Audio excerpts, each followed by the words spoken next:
CTBK is more than just a full-service accounting firm. They are one team with an innovative approach to accounting and rise to each new challenge with collaborative problem-solving skills.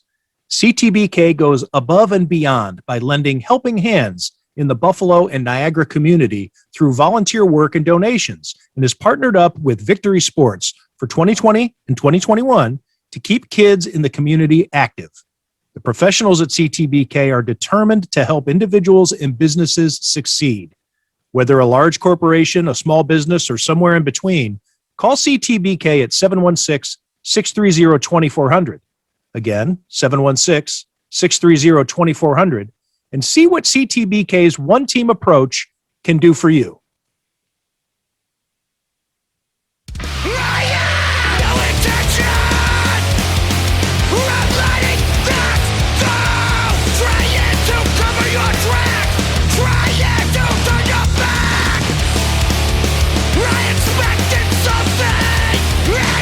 That is a remixed version of an old tune that we used to hear on Tim Graham and Friends, brought to you by CTBK.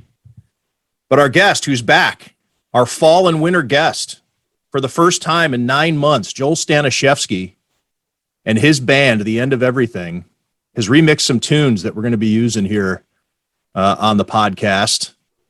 Joel Staniszewski, thanks for coming back and joining the show. Yeah, thanks for having me back. It's great to be back in the winner's circle here. Actually, it hasn't been 9 months because the Bills did actually make a deep playoff run. It's been 8 months. I don't want to we're not used to that, talking about definitely extra time, playoff point spreads and all that stuff. But here's Joel back with his weekly segment during the football season, joining Matthew Fairburn, also of The Athletic, and Jonah Bronstein of the New Bronstein Times, the rocks, really, of TGAF. Joel, your thoughts just generally on this Bills season. I know you had some excitement heading into last year, but we're talking about Super Bowl contender stuff. Your Super Joel Sunday annual bet, probably feeling more confident about that than you ever have. Yeah, it's a very rare but interesting feeling to be going into a season with not just, oh, we're going to be better this year, but if we just are just as good as we were last year, we're in a great position to make another deep playoff run. So it's a strange but wonderful feeling to have a team that you always assume is going to be great and it's going to make it to the Super Bowl, but in reality, it's not very likely. But now it's almost a foregone conclusion now, right? Well, for our loyal listeners, they know that they know the philosophy behind your Super Joel Sunday bet. Explain it for those who might be listening for the first time, what your concept is here. Yeah, so I try to get it at the best time before the season starts, and I bet a future bet on the Bills. Usually I'm getting 20 to 50 to 100 to 1, and I bet enough so that when the Bills win the Super Bowl, I can book a private jet or a first-class ticket back to Buffalo for the parade to rage for a couple of days and then fly back on William Hill. So this year only got 11 to 1, but the bet is live, and I think this has got to be our best chances in the past 20 years of this ticket actually cashing. And that's to win the Super Bowl. That's not just to get to the Super Bowl. That's to win the it. Super Bowl. Yep. So 11 to 1. What are your thoughts on that as a number? And were you able to shop around, or even after the fact, in retrospect, maybe did you shop around and did it ever get to 12 or 13? Or I saw it like 10. I saw 11, which is what I got. You might find like a 12 or a 13 offshore, or even on like a newer DraftKings site or something like that. But I base it upon where I am at the time, what book, if I'm in a sports book, what apps I have, what's the easiest way for me to get this bet down and get ready for the year. So I got 11 to 1, feeling good. How much did you have to throw on that to get probably more than usual to get more than cover those usual? expenses? My normal bet is enough to, like, maybe private jet it across, because I think it's like 5 or 10 grand to do that. So now I'm more like first class type of ride. So somewhere in I got it twice, so about combined like I bet like odd amounts, because it was like I won a bet, so I won like profited like $58, so I put it down, and then I won another bet for like $72, so I put that down. So I'm still enough to get me there. What did And you to get come last year? home, are you going to go back to Vegas, or once you get here, you're just gonna die in Buffalo? Yeah, let them as a bury you winner? on Delaware Avenue. I feel like, as we've discussed before, if the Bills win the Super Bowl, the city of Buffalo is going to explode. Like, literally, it's going to be on fire.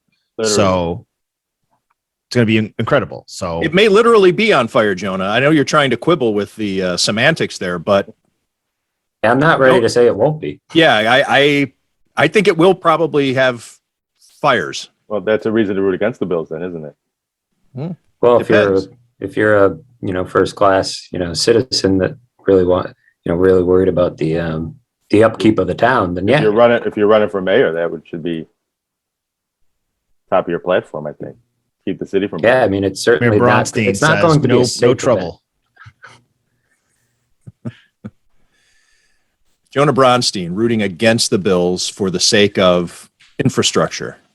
That I mean, should I be a big don't slogan. I don't need a reason to root against the Bills and troll the fans, but I'll take this one.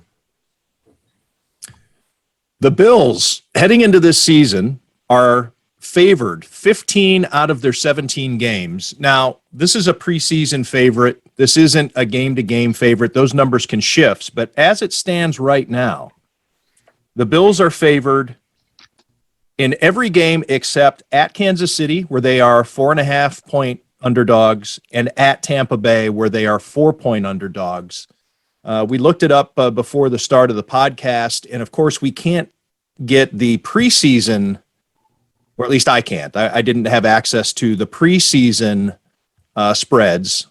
But if you want to take a look at where the spreads were at the time of each game, at kickoff of each game, the Bills have once in their history been favored 15 times, even in a 16-game season. They were favored to win 15 weeks out of 16 in 1991. Of course, that was their second Super Bowl season.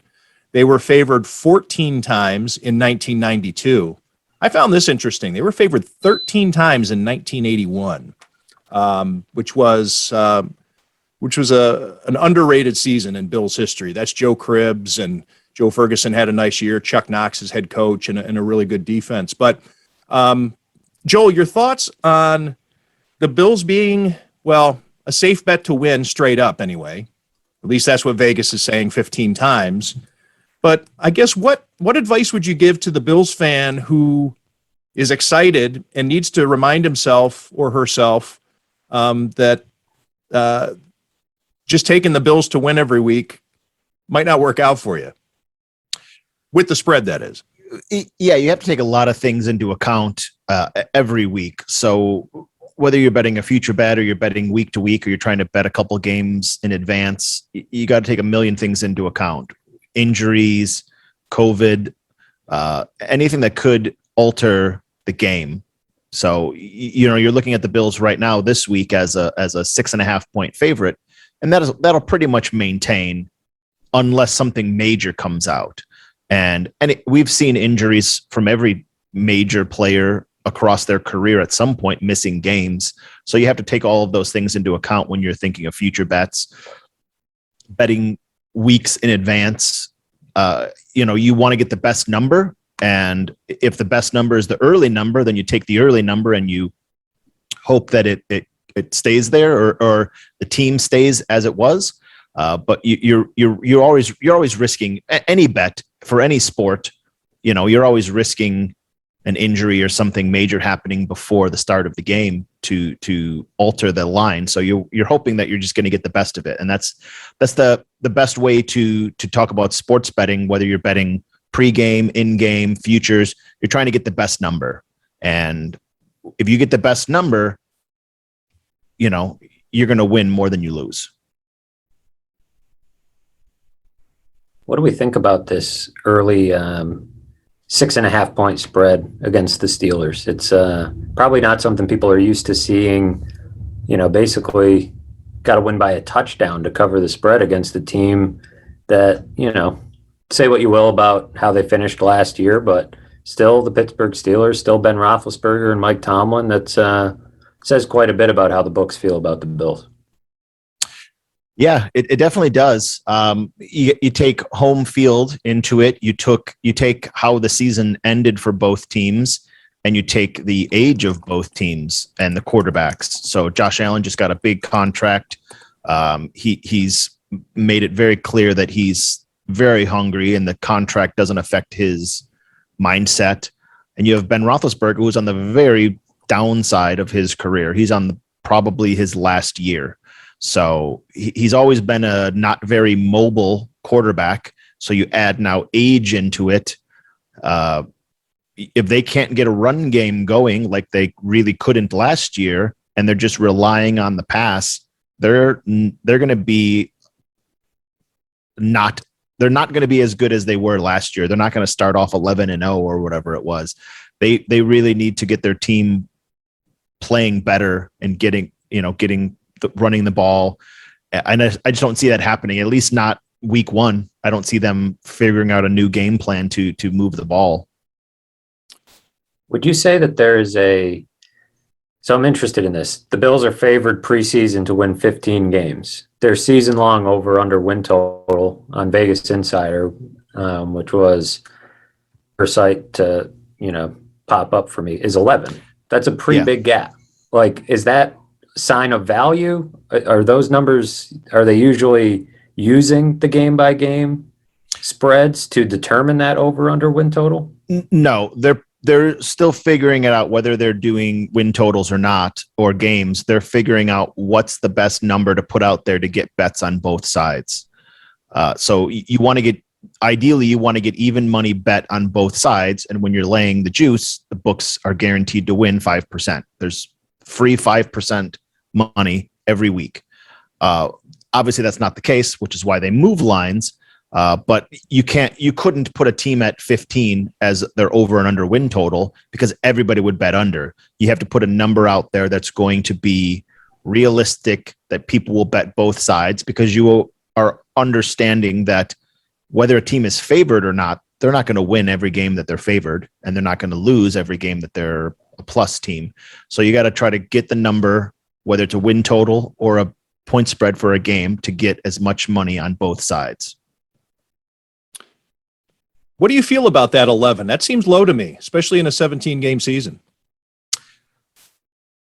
Yeah, it seems low, a touch low. But you also have to figure that people would assume that the Jets, Dolphins, and Patriots will be better than they were last year. They all have, two of the three have new quarterbacks, highly regarded college quarterbacks coming out. Dolphins finished the season much better than they started the season. And hopefully if they have more success with Tua, then they're going to be a better team also. With also a longer season, you run the risk of a team clinching sooner and therefore not playing as hard as the season goes on. We remember seeing the Patriots, week 12 already clinching the division. So now you're going to be seeing that in a possibly week 12 or 13 when you still have 4 or 5 games left. So you got to take all of those things into account. And again, injuries, COVID, anything that could affect the team, you want to kind of take that into account whenever you're putting up numbers. Tied for third in the NFL. So, it might be a little low, but compared to everybody else, it's not that low. Agreed. Yep. It feels like a decent value, but it's also, I don't think I would put any US dollars on it, maybe some loonies, but it's right on that spot where it's exactly what Joel's talking about. Sure, they're favored in 15 games, so the value says like, oh, they'll probably win more than 11, but 11 is a push, and you're basically saying these guys are going to win 12, 13, 14 games.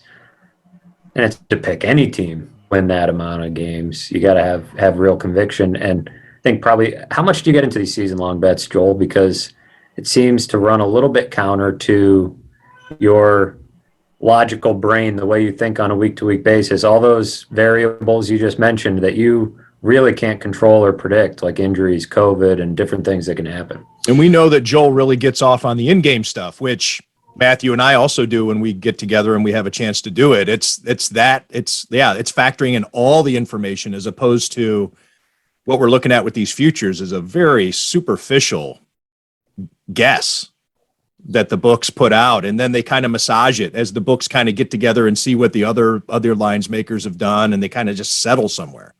Right. Yeah. I'm not big into season totals because you're betting the 10.5 or 11 and you're getting your 110, 120, 130, whatever it is at that time. And you have that money locked up for months.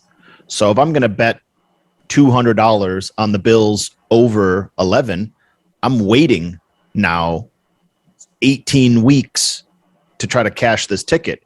And I feel as though I can make more money with that $200 betting week to week, whether it's Bills, whether it's a different game, whether it's in running, than to tend to lock up that money for 18 weeks, hoping that it's going to cash. And I'm going to bet my 220 to win 200. I'd rather keep that money and invest it in a short-term bets.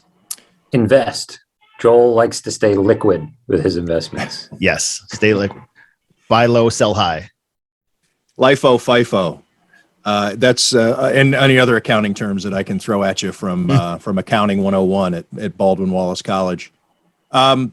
So we're stuck with the futures right now, Joel, at least as it stands. The season's still a week away. Let's take a look at the odds to win the AFC East. And these are maybe not entirely up to date, but the general gist of it stays the same. The Bills, minus 150. That's a clear-cut favorite.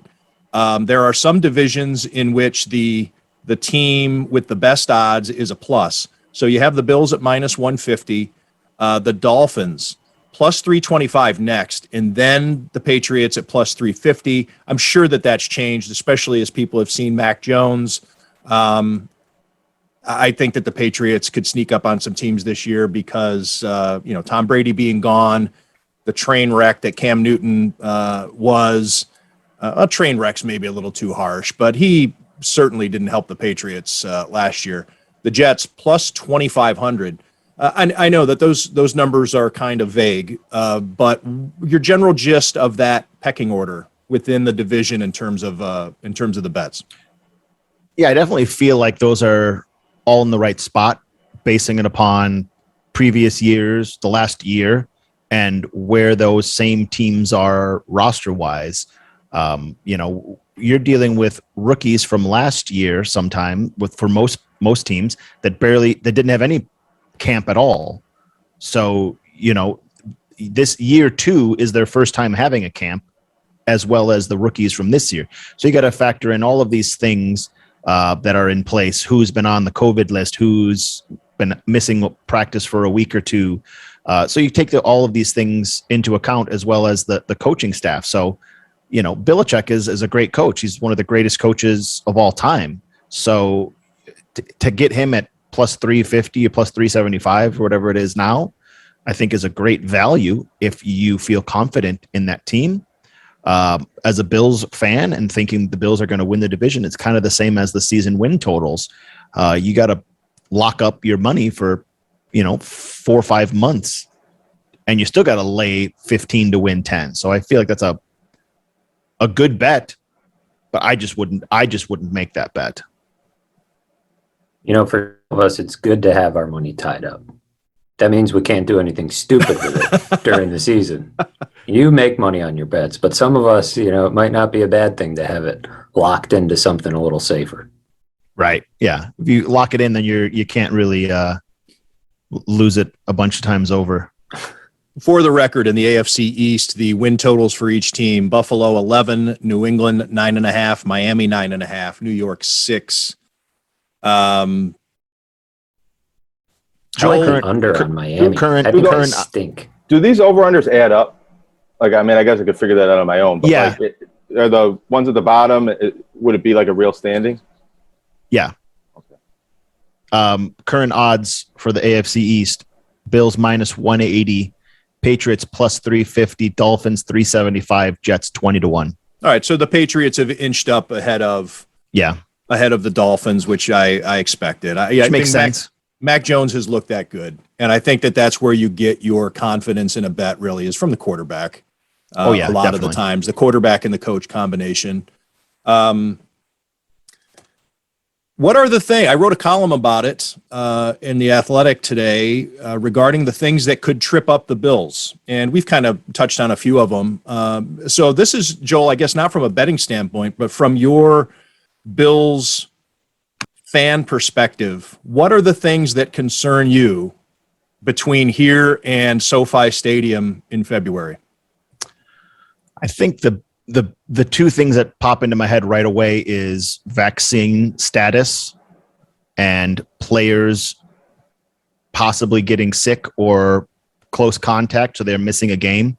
So if, the loudest mouth, Cole Beasley, misses a game and then we lose the game because of lack of passing yards, he's going to hear it on Twitter or wherever, and then he's going to get pissed off like most people would. As I've said to my friends, like, who've sent me like, oh, Cole Beasley, I'm like, the second he starts catching touchdowns, no one's going to care about his thoughts on the shot. But when he gets sick, if he gets sick or misses a game, then people are going to care. So that's a big thing. Joel, what are your thoughts? What are your thoughts on the NFL? And they can't, as it stands now, based on the CBA or the way it's been collectively bargained. But do you think the NFL should release vaccination statuses for players for purposes of betting, especially since the NFL is no longer pretending that it has nothing to do with gambling? They are now all their partnerships partners, right? So wouldn't vax status be that type of thing that the NFL was always really worried about, that sinister element, trying to get inside information? And if you keep that vaccination status secret, then that's a big piece of information that somebody in an underhanded way can use to their advantage.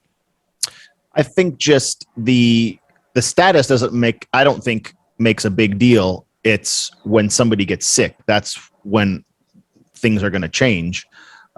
So yeah, the teams that have announced that they're 100% vaccinated, like Tampa Bay and I think Atlanta, like, yeah, that's great. That means you are much more certain that less people are running the risk of being sick.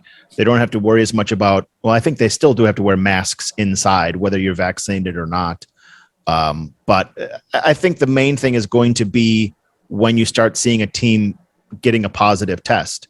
So if you know that, I've had conversations, and I don't know the specifics of it all, but if you're not vaccinated and you're in close contact, you have to stay out longer than a person who is vaccinated and is in close contact. Is that correct? Yes, you have to stay out 5 days if you're not vaccinated. And if you are, you just need 2 negative tests. So that's where I think maybe you're right. Maybe not week to week. I don't think, if I had inside info that X team has 9 starters that are unvaccinated, I don't think I'm just betting the other side every week, banking on a close contact. But I think, and I do wonder, we talk about that 11 seeming a little bit low for the Bills. If I knew the Bills were at 80%, that would certainly factor into my whether I'm going to bet over or under on the wins. Yeah, I think it affects the season long, and I do actually wonder, because the Bills have been so public and it's been obvious that they're one of the worst teams with vaccination rates, if maybe they'd be 11.5, if not for, I don't think it's drastic that they'd be 13, but maybe 11.5, maybe 12. If I think that they had more, vaccinations. Yeah, from what I've seen, people talking about and online, is that a majority of the people in the receivers aren't vaccinated. So if one of your receivers gets sick and the others that aren't vaccinated are 5-dayers and it happens on a Thursday, you're not playing. So who we're going to be just bringing up people from the practice squad because Beasley and Gabe Davis are out because of Right. that. Yeah, I think You know, you had not 6 starters, but 6 players who have roles on the team, were pulled off in that last close contact situation. So right? yeah, if you get, and I think it's particularly important to Tim's point, more so, I might actually, play the over under game or do some things if I knew the vaccination status of every single quarterback in the NFL. I think that's where you could probably really get some leverage and maybe even saying, you know what, every week or in certain weeks, if I'm feeling pretty good about X team upsetting the Colts, I'm going to feel a little bit better knowing that Carson Wentz is unvaccinated. And at a point, he could get, yanked off for close contact. And that line is going to first come off the board and then change by a couple of points. Right. Well, yeah, Same would be true. Let if me we add a knew wrinkle to about- that, because I think is what you're getting at, Matthew. But on Monday, when that line comes out, or Sunday night, taking a flyer on whoever the Colts are playing or whoever the Vikings are playing, and some point within that week, they lose their quarterback. You're kind of so you're getting an honest bet. You're getting an honest spread, right? And so I guess theoretically that's 50-50.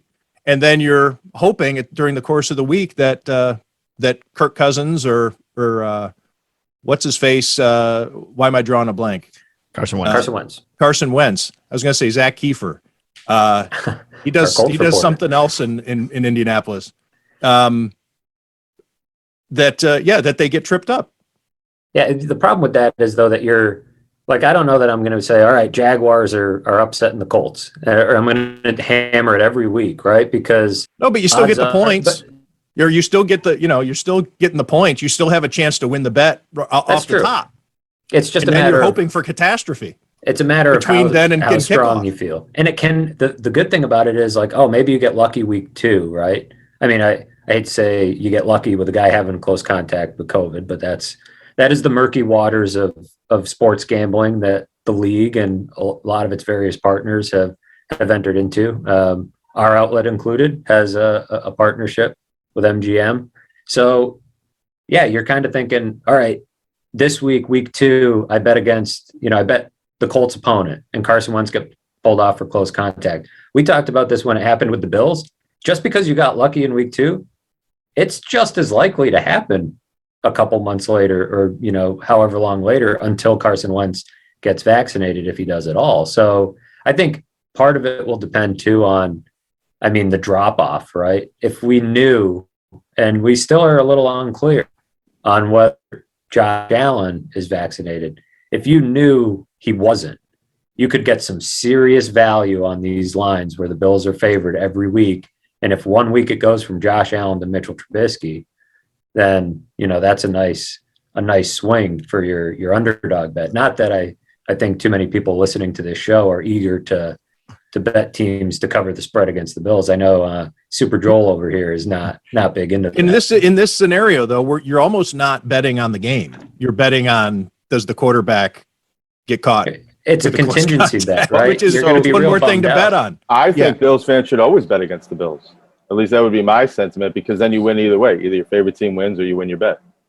Yeah, people That's don't like something that. something that we've talked about in the past. Yeah. People don't like that. Now, keep in mind who the backup quarterback of your team is. Mitchell Trubisky is probably one of the better backups, but you got to figure out who's the backup in Jacksonville and what's Longhair's vaccination status. And even if you're talking about the Colts, Daddy you're factoring, Longneck. you're talking about Carson Wentz not being vaccinated, but also Carson Wentz's injury history. So you're rolling the dice twice by betting against them. So, you have all these things. You can try to figure that out. And this comes back to trying to get the best number. So if you're betting against the Colts and you get +7, and then all of a sudden 3 days before the game, it goes to +3, you just got the best of it. And the more times you get the best of it than not, the better chances you have of winning your bets. You might even be able to sell that ticket, right? Don't Prop even have swap. to worry. Don't Prop even have swap. to worry You all about it. do you guys have prop swap?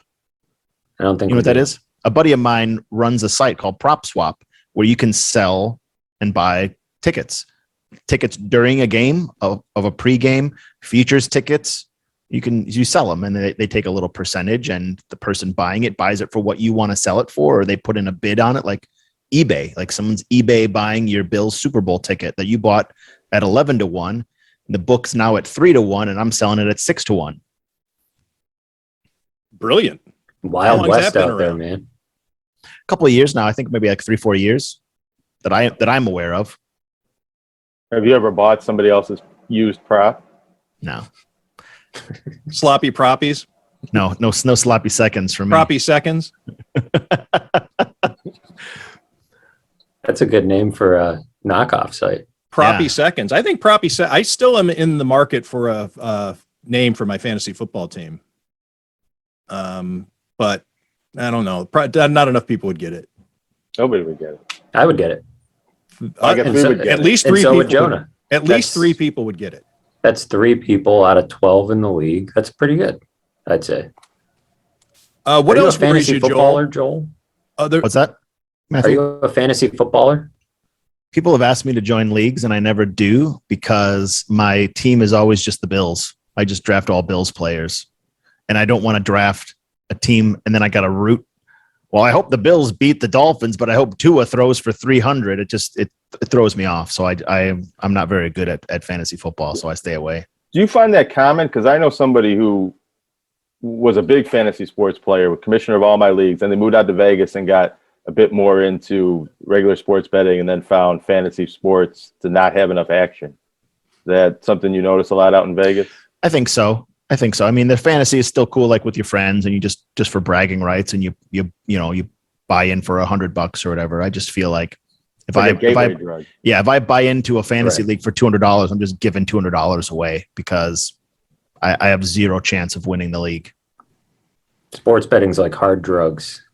And Right. Fantasy football just doesn't do it after you. Yeah, exactly. Yeah, I don't Yeah, want to. like somebody's like, I'm not gonna "Hey, play I won-" bingo. Come on, I'm a gambler. Right. Yeah, they're like, hey, I won $350 on my fantasy football league. You're like, cute. I won $3,000 this weekend betting the games. Nice job. How long same concept applies too. $50, $100 buy-in, and it's tied up for a long time. That money could be making you money, folks, if you're not tying it up in your fantasy football league. And we're going to have to keep track. Speaking of making you money, Joel Staniszewski is on a heater. His picks on this show, he doesn't pick all the games. He picks the Bills game for sure. And then if he's feeling it, he'll give you 2 or 3 more. Pretty lopsided win percentage last year. So we'll stay at it. In fact, Joel, I think we talked about it after last season. Is there a way that we should also put a dollar figure on it to say if you bet $10 on every one of Joel's picks, you would? We're going to say $100 bets. $100 bets. $100 bets to win $100. So your 110s to win 100s, and of course sometimes you're going to lay 115, and sometimes you're going to lay 105. So we'll just, for the sake of argument, we'll say we're betting 110 to win 100 on these bets. Okay. All good. So that's good. We will be recording those throughout the season, keeping Joel's feet to the fire. Really, there's accountability on this podcast. Oh yeah, for sure. But Joel has been giving amazing picks since he's been on the show, going back to the radio days. What is this? 4 years now, Joel? Do you think? Probably more. I feel like the years just kind of blend together after a while. There was the one year I was doing the picks for the Buffalo News, so that was at least 4 years ago. Because I think we didn't do it my last year there. And you were picking all the games on the radio show, and I just started filing those picks. I was in dead last place, and I think I pulled the middle of the pack with a lopsided winning record with your picks under my name. So thank you. I guess if I never did tell you that, You're welcome. thank you for Journalism allowing me ethics. to plagiarize your picks Anytime. to get me to mediocrity after a very poor start. But the magic of Joel is that he, a lot of people will pick all the games and say, look at my 55% winning percentage picking the spreads of all these games. La-di-da, how smart am I? But they didn't actually bet on any of them. Joel is looking at it and saying, this is what I will actually put my money on. Not just picking it. I mean, you're bound to get half of them right if you just pick every game. I mean, at some point, you're just flipping a coin. But to actually look at the lines, see which ones are no good, or see which ones you should stay away from, and actually put your money on some of them and pick the right ones is a skill. It's why we have him on. He's a pro. And he's a pretty face. Much prettier than the rest of us Fs. I would beg to differ, but I'll appreciate the compliment. So some lady complimented me at the drive-through at Dunkin' Donuts about my eyes the other day, and I was like, I appreciate it, but it's kind of creepy. Don't you go to the drive-through topless coffee shop? I did that one time. It's gone now. It's closed. One time. It was one time, and I really needed the coffee, and I didn't know that it was cowgirl coffee. It was called. I thought they were just dressed up like cowgirls, but they weren't. Maybe They weren't dressed up at all. You might have had a hat on. And why didn't you go back? Was the coffee any good? It was. Well, And why didn't you notice if they were or were not wearing hats? Well, I'll tell you. So I pull up. I picked up my daughter from school, and I'm driving home, and I'm thinking, I really need a coffee. So I go into the. How old's your drive-thru. daughter?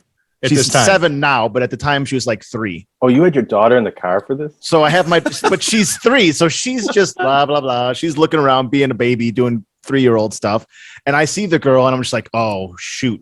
So I'm just like, yeah. So I place my order, and she's like, this was the bold move that I really appreciated.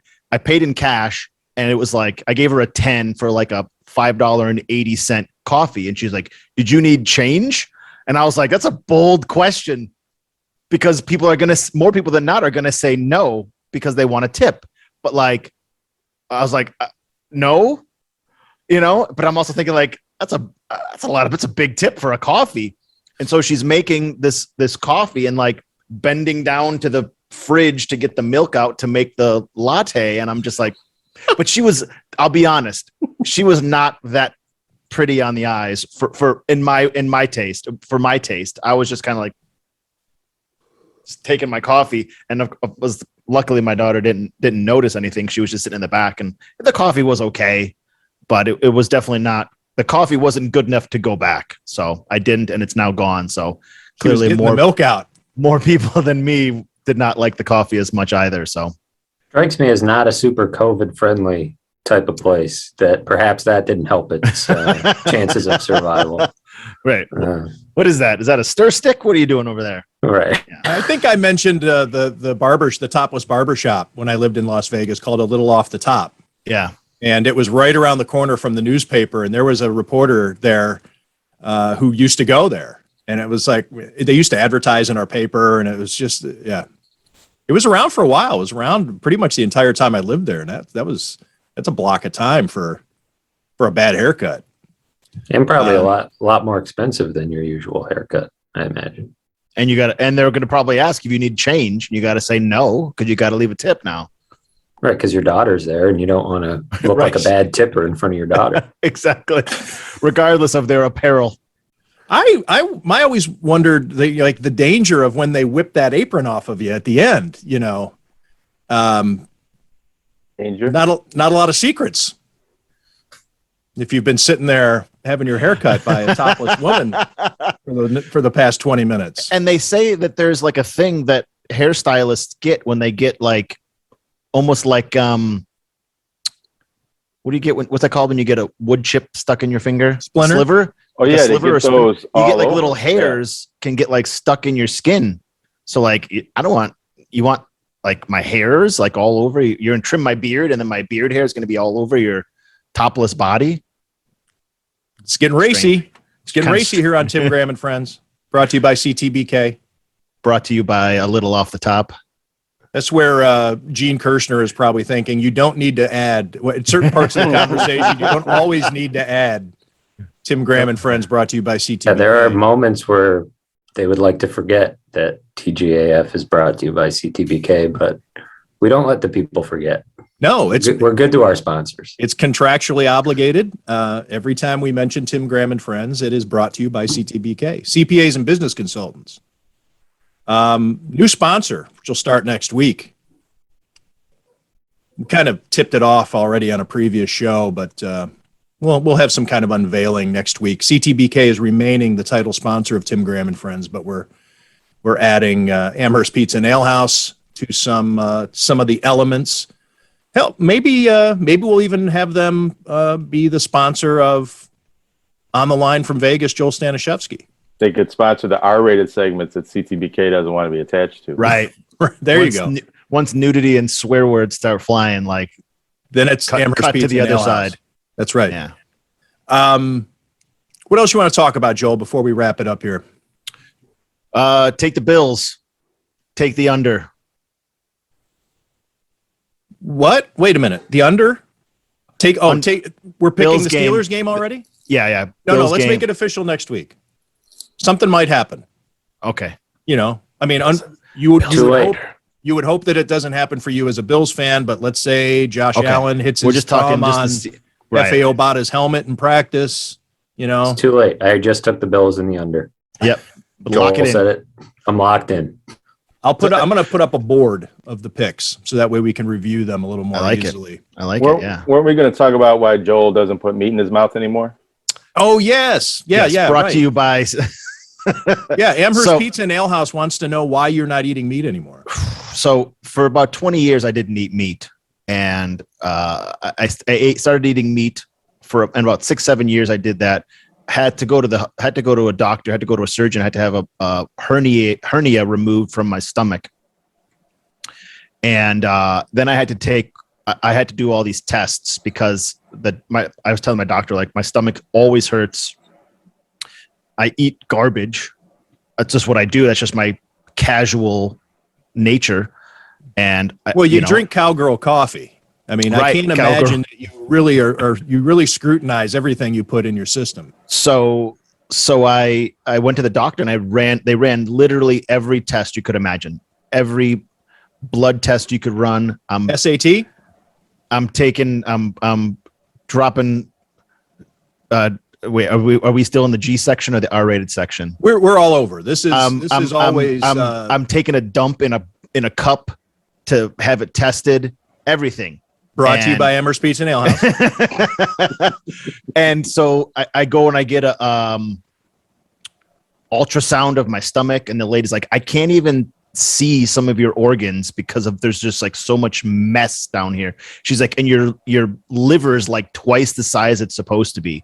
And I was like, I don't even drink. And she's like, honestly, I got to tell you, your liver looks like an alcoholic's. And I was like, I don't drink. I don't do drugs. So I don't know what the problem is. And she's like, well, you need to change your diet. You need to change your exercise problem is you routine. Don't drink or do drugs. Right. Then I'd be like the guitar player of the Rolling Stones and not the drummer. Sorry, Dad. R.I.P. Charlie. So I was like, all right, I'm going to change so I started working out. So for about a year now, I've been working out pretty regularly, cut out meat, cut out soda, and I've dropped about 25 pounds. And I'm faster, I'm stronger, I'm ready to make a comeback in the league. I can actually like run for like longer than like 10 seconds without keeling over. So I'm feeling good. How does this affect your singing? Because you are such a forceful singer, as you're about to hear, dear listener and dear viewer, as we head out to the end of everything. You're the lead singer of this band. We've remixed, well, not we, you have remixed Force Fed Lies for us as some bumper music. You are a screamer. So I'm guessing that when you're performing, that was taking a toll. Yeah. The last show that we played before my surgery, I almost threw up. Like I almost threw up. Like it was as close I've ever come to like actually throwing up on stage, just because I just didn't feel well. Like I just pushed it too hard. But our first show back post quarantine is this coming Tuesday, the 7th of September. So I'm hoping that this leaner, meaner version is gonna get wild. Do you go through conditioning for singing? Do you other than rehearsal? Is there? Yeah, when we practice, I try to practice like we play. You know, kind of like like the Bills in the off season. You get 1% better every day. I try to give it, and there's even times where we'll practice and we'll go through the set twice. So I'll play through the entire set and then do it again. So if I can put all this energy into doing it twice, then that means I can do it that much better one time through, with the added adrenaline of actually being in front of people. Right on, man. Where's the show? There is a VFW hall here. There's two of them that do most of the shows. So the one that we're playing at on Tuesday is called the Fraternal Order of the Eagles. And we are the local support of touring bands, and the show sold out in 6 hours when they announced the show. So it's going to be a packed house. Kids are going to go nuts. How big is that room? About 300 people. There'll be about 300 people in there, packed to the gills. That's healthy. Me screaming without a mask on. Me putting the mic out to the crowd. If you have a mask on, if you don't, you got to stay away from me. Are there venues there like casinos that I'm guessing at some point you've played a casino or two, but is there who's really hot in the clubs? This is me getting maybe a little too Vegas geeky, but I've been gone for so long. Who are investing in shows of local acts like yours? Is there anybody in casinos now? Yeah, or just it doesn't have to be a casino, but the local places. The bigger spots. If anything, they're doing like cover bands, that are there, sure. and they haven't been really doing much right now. I mean, there used to be some places downtown. Some of the grittier places they used to like to bring in. Yeah, there still is a dive bar and an office bar and those type of places. They still do Double Down still does shows. I'm sure you've found yourself. Double Down. Yeah, there's a band from here, and I'm friends with the guitar player. They're called Frank and Deans, and Frank and Deans are like a surf rock punk cover band, and they're playing at the bars like that, and then they're going on like a tour with some bigger bands. But like that type of stuff still happens, and always will. But the casinos themselves, they're just more towards, events that can make a big draw, whether it's, sure. Celine Dion or Morrissey's playing. He's doing a residency right now. And so, yeah. PT's is not going to be hosting the end of anything or the end of everything. I'm sorry. No. PT's Pub or you're not going to take the stage at Tommy Rocker's anytime soon. No. PT's will never be a part of Tim Graham's and Friends. I will boycott the show if you try to get PTs involved. Well, that's fine, but Tim Graham in his 20s gave PT's Pub a lot of his money. A lot of his money. Yeah. Sorry, I hope you don't think less of me. I couldn't think any less of you. Well, it's mathematically impossible. Joel Staniszewski, it's great to have you back, man. It's been fun to get back in touch and to get a little bit of a foundation laid heading into 2021 with the Bills. We've talked about all the props and the futures. Now we can open up next week with Bills Steelers talk, get into some of the matchups, handicap it, and start getting your plays. Yeah. Looking forward to it. Sounds good. Talk to you guys soon. That's Joel Staniszewski on the line from Vegas here on Tim Graham and Friends, brought to you by CTBK. And my thanks also to Matthew Fairburn of The Athletic and Jonah Bronstein of the New Bronstein Times for your listening pleasure. After this promo from CTBK, CPAs and Business Consultants, you will hear Joel Staniszewski, lead singer of The End of Everything. Thanks, guys.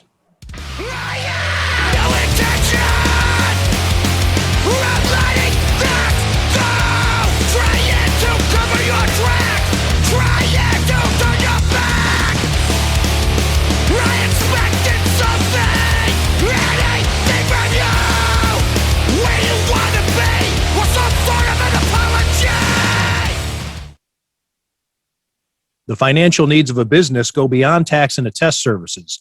That's why CTBK goes beyond accounting services and offers outsourced solutions through their affiliation with CFO Solutions Plus. These additional services allow clients to focus on their operational and long-term strategic goals. Trust CTBK's outsourced solutions to provide cost-effective, value-added financial services tailored to your company's needs. Call CTBK at 716-630-2400. Again, 716-630-2400. Or go to ctbk.com to learn more about CTBK's outsourced solutions.